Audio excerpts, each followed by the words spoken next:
Somos chamados por Deus, ensinados por Cristo Jesus, que nos deixou o exemplo e a grande missão de anunciarmos as grandes notícias do seu santo evangelho, em que o reino de Deus está entre nós. Cristo nos convocou das trevas para a sua maravilhosa luz e a partir de agora não pode haver mais trevas em nossos corações. Apenas o amado Filho de Deus, o Senhor da nossa vida, e deve estar sentado no trono do altar do nosso coração. Amém? Meus queridos, esse é o canal Repartindo Pão, sejam todos muito bem-vindos.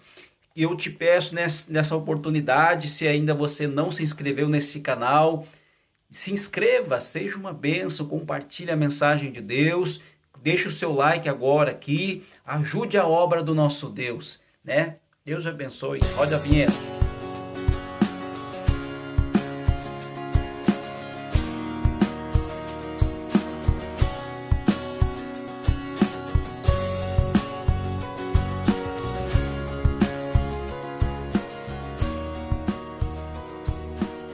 No livro de Apocalipse, capítulo de número 1, verso 6, que o Senhor Jesus nos fez reis sacerdotes para Deus, o seu Pai. E então a Ele a glória e o poder para todo sempre. Amém? Então somos sacerdotes de Deus, que nos santificou, sendo o seu povo para vivermos pela fé, de acordo com o santo evangelho de Deus, que nos chamou trazendo-nos das malditas trevas para a sua gloriosa luz. E por isso assumimos diante de todos que é chegado o reino de Deus, para que ouçam e venham a ser resgatados e redimidos para a luz que é Jesus.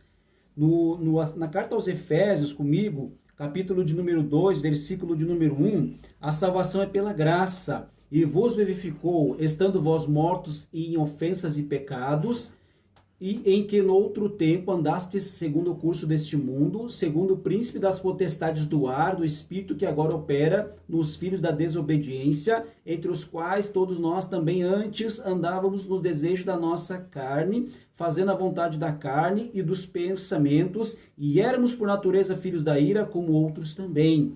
Mas Deus, que é riquíssimo em misericórdia, pelo seu muito amor com que nos amou, estando nós ainda mortos em ofensas e pecados, nos vivificou juntamente com Cristo, pela graça sois salvos, e nos ressuscitou juntamente com Ele, e fez-nos assentar em lugares celestiais em Cristo Jesus. Glória a Deus. 7. Para nos mostrar nos séculos vindouros as abundantes riquezas da sua graça, pela sua benignidade para conosco em Cristo Jesus, porque pela graça sois salvos por meio da fé, e isso não vem de vós, é dom de Deus. Glória a Deus por isso. Não vem das obras para que ninguém se glorie, porque somos feitura sua, criados em Cristo Jesus para boas obras, as quais Deus preparou para que andássemos nelas. Meus queridos, é muita bênção essa palavra que nós temos que assumir todos os dias, essas verdades que estão aqui. Lembro que o Senhor Jesus disse, antes de ser morto e crucificado pelos pecadores, ele disse em João 14, versículo de número 6, ele disse, eu sou o caminho, a verdade e a vida, ninguém vem ao Pai senão por mim. Ele falou isso. E no versículo de número 17, sobre o Espírito Santo, o Espírito da verdade, que o mundo não pode receber, porque não o vê nem o conhece, mas vós o conheceis, porque habita convosco e está em vós. Aleluias.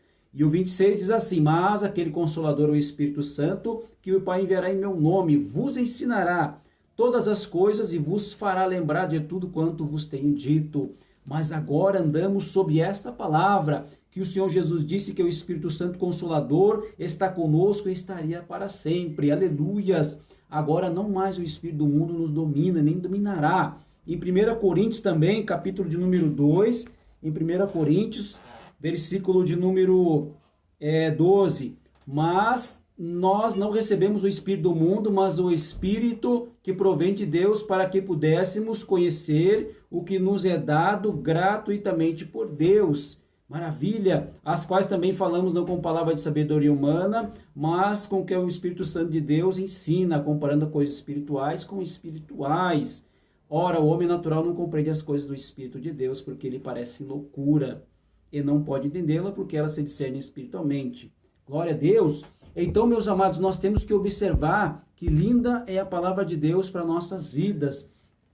Então, na nossa conversão, na conversão do cristão, você dedica a sua vida a Jesus Cristo. E isso é uma consagração. Então, todo crente chamado para se consagrar a Deus, foi chamado para se consagrar a Deus. Então, todos nos consagramos as nossas vidas ao senhorio do Senhor Jesus. E a partir disso, abandonamos o pecado e passamos a agradar a Deus, dedicar a Deus a nossa vida, né, ou alguém, ou algo. Então saiba, meus amados, que quando isso é feito, essa pessoa, algo que é consagrado a Deus, ficará exclusivo para a dedicação e louvor do trabalho de Deus. Amém? E vemos muitos exemplos de consagração, como famílias inteiras, pessoas, objetos consagrados a Deus, trabalhos, ministérios, objetos e muito mais. Então, aonde se apresenta todas essas coisas, tudo isso sob a autoridade de Deus, firmamos o compromisso com Ele, para que Ele seja glorificado com aquilo que nós apresentamos e consagramos a Ele. Então, no ato da consagração você faz, ou pode chamar um pastor, um líder para participar. Um líder espiritual tem autoridade dada por Deus, né, para fazer a consagração. Amém? Então, talvez você seja um líder espiritual de toda a sua família, também da sua casa, seu ministério, do seu trabalho. Então, seja um homem de Deus, uma mulher de Deus. Então, quando consagramos, por exemplo, uma criança, um bebê, nós apresentamos essa criança em dedicação a Deus. Ou os pais pedem a bênção de Deus sobre a vida da criança e assumem o compromisso de educar essa criança nos caminhos do Pai. Amém? Então, isso não elimina o direito da criança de quando crescer e ficar maior, de ela tomar sua própria decisão. Então, os pais demonstram com isso o compromisso de evangelizar a sua família e mais tarde essa criança poderá fazer a sua própria escolha, tendo um privilégio de já conhecer a verdade de Deus. Amém? Leia Deuteronômio capítulo 6, você vai entender. Então, voltando ao assunto, no jardim de Getsêmani, Jesus fez a oração da consagração.